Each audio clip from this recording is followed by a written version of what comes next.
അമൃത് Veni life quit presence daily news സായാഹ്ന വാർത്തകൾ powered by Pulimoottil silks KSFE in association with Joyalukkas. ഇത്തവണ first അടിക്കില്ലേ നമ്മള്?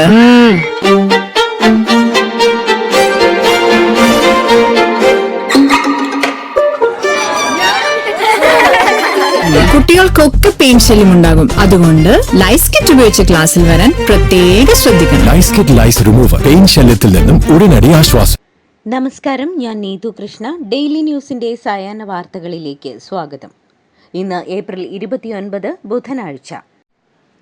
സംസ്ഥാനത്ത് വൈകിട്ട് 6 മുതൽ രാത്രി 12 മണിവരെ അരമണിക്കൂർ ലോഡ് ഷെഡിംഗ് നടപ്പാക്കിക്കൊണ്ടിരിക്കെ അത് ലോഡ് ഷെഡിംഗ് അല്ലെന്നും ഉപയോഗം കൂടുമ്പോൾ ട്രിപ്പാകുന്നതാണെന്നുമുള്ള വിചിത്രവാദവുമായി വൈദ്യുതി മന്ത്രി കെ കൃഷ്ണൻകുട്ടി മാധ്യമപ്രവർത്തകരുടെ ചോദ്യത്തിന് മറുപടിയായാണ് ഇങ്ങനെ പ്രതികരിച്ചത്.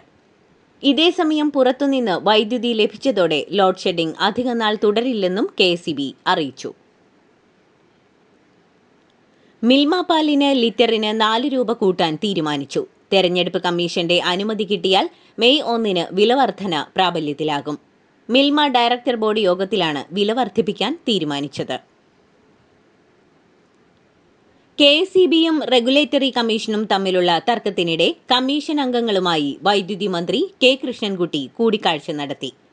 250 മെഗാവാട്ട് വൈദ്യുതി പുറത്തുനിന്ന് വാങ്ങാനുള്ള അപേക്ഷ റെഗുലേറ്ററി കമ്മീഷന് കഴിഞ്ഞ 8-നാണ് KEB നൽകിയത്.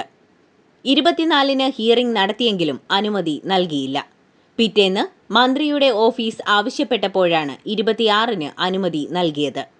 പവർ എക്സ്ചേഞ്ചിൽ 18-ാം തീയതി വരെ ലഭ്യമായിരുന്ന വൈദ്യുതി പിന്നെ കിട്ടാനില്ലാതായി.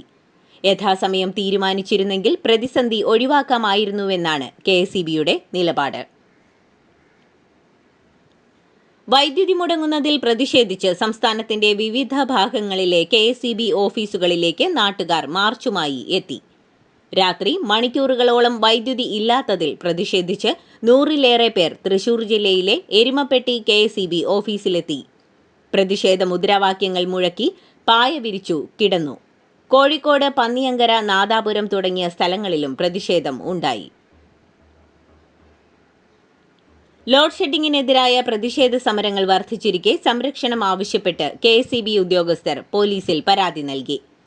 Aluva west electrical section assistant എഞ്ചിനീയറാണ് പരാതി നൽകിയത്. മുണ്ടത്തിക്കോട് വെടിക്കെട്ടുപുര ദുരന്തം എങ്ങനെ ഉണ്ടായെന്ന് കണ്ടെത്തുക ശ്രമകരമാണെന്ന് judicial commission justice CN Ramachandran Nair. ചികിത്സയിലുള്ളവരിൽ നിന്ന് വിശദമായി മൊഴിയെടുക്കും. സ്ഥലം സന്ദർശിച്ചും പഠിക്കും. വെടിക്കെട്ടുകളുടെ ഭാവി നിർണ്ണയിക്കാൻ കഴിയുന്ന റിപ്പോർട്ടാകും തയ്യാറാക്കുകയെന്നും ജുഡീഷ്യൽ കമ്മീഷൻ അറിയിച്ചു. മുസ്ലിം ലീഗ് മുൻ സംസ്ഥാന പ്രസിഡന്റ് സയ്യിദ് മുഹമ്മദ് അലി ശിഹാബ് തങ്ങളുടെ ചിത്രം എഡിറ്റ് ചെയ്ത് RSS വേഷത്തിൽ സാമൂഹ്യ മാധ്യമങ്ങളിൽ പ്രചരിപ്പിച്ചതിന് ചന്ദേര പോലീസ് കേസെടുത്തു. മുസ്ലിം ലീഗ് പഠന പഞ്ചായത്ത് കമ്മിറ്റിയുടെ പരാതിയിലാണ് നടപടി. AICC general secretary KC Venugopal മുഖ്യമന്ത്രിയാകണമെന്ന പ്രാർത്ഥനയുമായി കളഭം കൊണ്ടുള്ള തുലാഭാരം. പാലക്കാട് ജില്ലയിലെ കൈപ്പത്തി പ്രതിഷ്ഠയുള്ള ഏമൂർ ഹേമാംബിക ക്ഷേത്രത്തിൽ കളഭ തുലാഭാരം നടത്തിയത് തൃശൂരിലെ കോൺഗ്രസ് പ്രവർത്തകനായ advocate CM അനിൽകുമാറാണ്.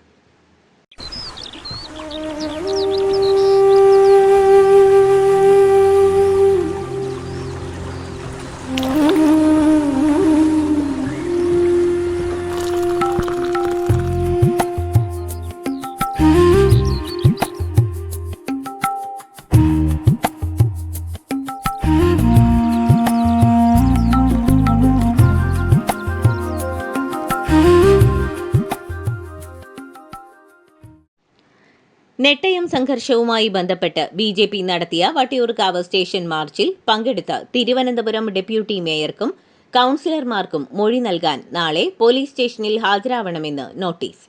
Deputy mayor Ashanath, കൌൺസിലർമാരായ സുമി ബാലു, യമുന എന്നിവർക്കാണ് നോട്ടീസ് നൽകിയത്. മുൻ DGPയും BJP കൌൺസിലറുമായ R ശ്രീലേഖ സ്ഥലത്തില്ലാത്തതിനാൽ നോട്ടീസ് നൽകാനായില്ല. മുൻ DGP ടോമിൻ തച്ചങ്കരി തന്റെ വാഹനത്തിൽ ഔദ്യോഗിക പദവിയെ സൂചിപ്പിക്കുന്ന നക്ഷത്രങ്ങൾ അനധികൃതമായി പ്രദർശിപ്പിച്ചതിന് മോട്ടോർ വാഹന വകുപ്പ് 250 രൂപ പിഴയിട്ടു.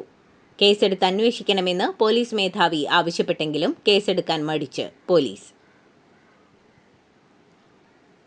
ബിജു പ്രഭാകരന്റെ പുസ്തകത്തിലുള്ളത് പല വകുപ്പുകളിലെയും തോന്നിവാസങ്ങൾ ആണെന്നും സംസാരിക്കാനുള്ള അവകാശം രാഷ്ട്രീയക്കാരുടെ കുത്തകയല്ലെന്നും എൻ പ്രശാന്ത് IAS. എല്ലാവർക്കും അഭിപ്രായം പറയാൻ സ്വാതന്ത്ര്യമുണ്ടെന്നും എൻ പ്രശാന്ത് പറഞ്ഞു. ലോഡ് ഷെഡിംഗിൽ സർക്കാരിനെ കുറ്റപ്പെടുത്തിയിട്ട് കാര്യമില്ലെന്ന് വിരമിച്ച IAS ഉദ്യോഗസ്ഥൻ ബിജു പ്രഭാകർ. പ്രൊഫഷണൽ എഞ്ചിനീയർമാരാണ് അത് കൈകാര്യം ചെയ്യേണ്ടതെന്നും ബിജു പ്രഭാകർ പറഞ്ഞു. ഇടുക്കി നെടുങ്കണ്ടത്ത് അമ്മയെയും മൂത്ത സഹോദരനെയും കൊലപ്പെടുത്തിയ പ്രതി സജിയെ 14 ദിവസത്തേക്ക് നെടുങ്കണ്ടം കോടതി റിമാൻഡ് ചെയ്തു. മെയ് 4 തീയതിക്ക് ശേഷം പ്രതിയെ പോലീസ് കസ്റ്റഡിയിൽ വാങ്ങും. പശ്ചിമബംഗാളിൽ 142 മണ്ഡലങ്ങളിലേക്കുള്ള 2ാം ഘട്ട വോട്ടെടുപ്പിനിടെ പലയിടത്തും അക്രമം. 40,000 ബൂത്തുകളിൽ 12,000 ബൂത്തുകൾ പ്രശ്നബാധിതമെന്ന് കണ്ടെത്തിയിട്ടുണ്ട്. 2.5 ലക്ഷം കേന്ദ്രസേനാ ഉദ്യോഗസ്ഥരെ സുരക്ഷയ്ക്കായി നിയോഗിച്ചിട്ടുണ്ട്. AI ഉച്ചകോടിക്കിടെ യൂത്ത് കോൺഗ്രസ് പ്രതിഷേധത്തിൽ ഡൽഹി പോലീസ് 5000 പേജുള്ള കുറ്റപത്രം കോടതിയിൽ സമർപ്പിച്ചു. 1 ഡസനിലധികം തവണ യൂത്ത് കോൺഗ്രസ് ആസ്ഥാനത്ത് യോഗം ചേർന്നു. വാട്സാപ്പ് ഗ്രൂപ്പ് ഉണ്ടാക്കി. 100-ലധികം ടീഷർട്ടുകൾ പ്രിന്റ് ചെയ്തെന്നും പോലീസ് ആരോപിച്ചു. യൂത്ത് കോൺഗ്രസ് അധ്യക്ഷൻ ഉദയ് ഭാനു ചിബ് അടക്കം 17 പേരാണ് പ്രതികൾ. ഫെബ്രുവരി 20 ഭാരത് മണ്ഡപത്തിൽ ഉച്ചകോടി നടക്കുന്നതിനിടെ വേദിയിൽ ഷർട്ടൂരി സറണ്ടർ മോദി എന്ന മുദ്രാവാക്യം മുഴക്കിയാണ് യൂത്ത് കോൺഗ്രസ് പ്രവർത്തകർ പ്രതിഷേധിച്ചത്. തമിഴ്നാട്ടിലെ മുൻ മന്ത്രി സെന്തിൽ ബാലാജിക്കെതിരായ ട്രാൻസ്ഫോമർ അഴിമതി കേസ് മദ്രാസ് ഹൈക്കോടതി CBIക്ക് വിട്ടു. ടെൻഡർ ക്രമക്കേടിൽ 397 കോടിയുടെ നഷ്ടം ഖജനാവിനുണ്ടായെന്നാണ് പരാതി. അഴിമതി വിരുദ്ധ സംഘടന അറപ്പോർ ഇയക്കം ആണ് ഹർജി നൽകിയത്. 2021 2023 ബാലാജി വൈദ്യുതി മന്ത്രിയായിരിക്കെ നടന്ന ഇടപാടിലാണ് പരാതി.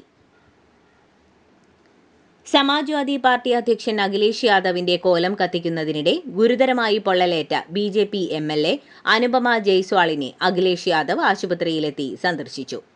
ബഹ്റൈച്ചിൽ നടന്ന പ്രതിഷേധ പ്രകടനത്തിനിടെയാണ് അപ്രതീക്ഷിതമായി തീ ആളിപ്പടർന്നത്. ലക്നൌവിലെ മെദാന്ത ആശുപത്രിയിൽ ചികിത്സയിൽ കഴിയുന്ന അനുപമയെയും കുടുംബാംഗങ്ങളെയും കണ്ട അഖിലേഷ് വേഗം സുഖം പ്രാപിക്കട്ടെയെന്ന് ആശംസിച്ചു.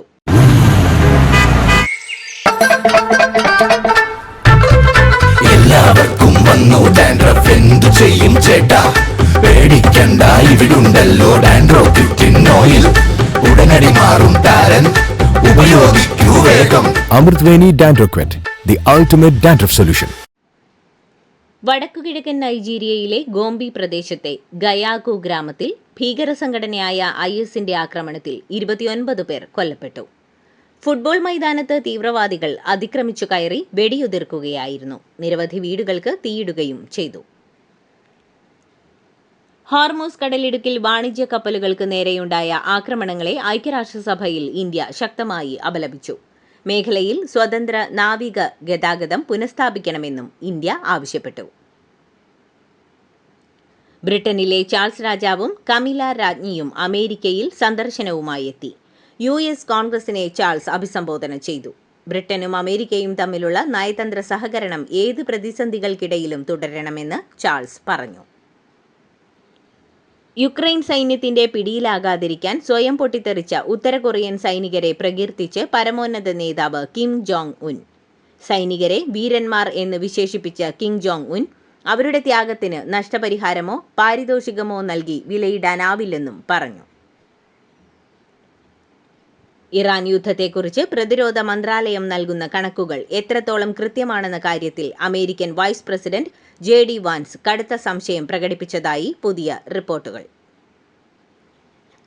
ഫിഫ ലോകകപ്പ് കിക്ക് ഓഫിന് ദിവസങ്ങൾ മാത്രം ശേഷിക്കെ ഫുട്ബോൾ ഗ്രൗണ്ടിലെ അധിക്ഷേപങ്ങൾ തടയാൻ നിയമമാറ്റങ്ങളുമായി ഫിഫ. വായമൂടി പിടിച്ച് സംസാരിക്കുന്ന കളിക്കാർക്ക് ഇനി നേരിട്ട് ചുവപ്പ് കാർഡ് കിട്ടും. ലിപ് റീഡിംഗിലൂടെയോ വാർ പരിശോധനയിലൂടെയോ കണ്ടെത്താനാകാത്ത വിധം വംശീയ അധിക്ഷേപങ്ങളും തെറിവിളികളും തടയാനാണ് ഈ നടപടി. ഇതോടുകൂടി ഡെയിലി ന്യൂസിന്റെ ഇന്നത്തെ സായാഹ്ന വാർത്തകൾ സമാപിക്കുന്നു. ഡെയിലി ന്യൂസിനു വേണ്ടി വാർത്തകൾ വായിച്ചത് നീതു കൃഷ്ണ. DailyNewsLive.in വാർത്തകൾ വിരൽ തുമ്പിൽ.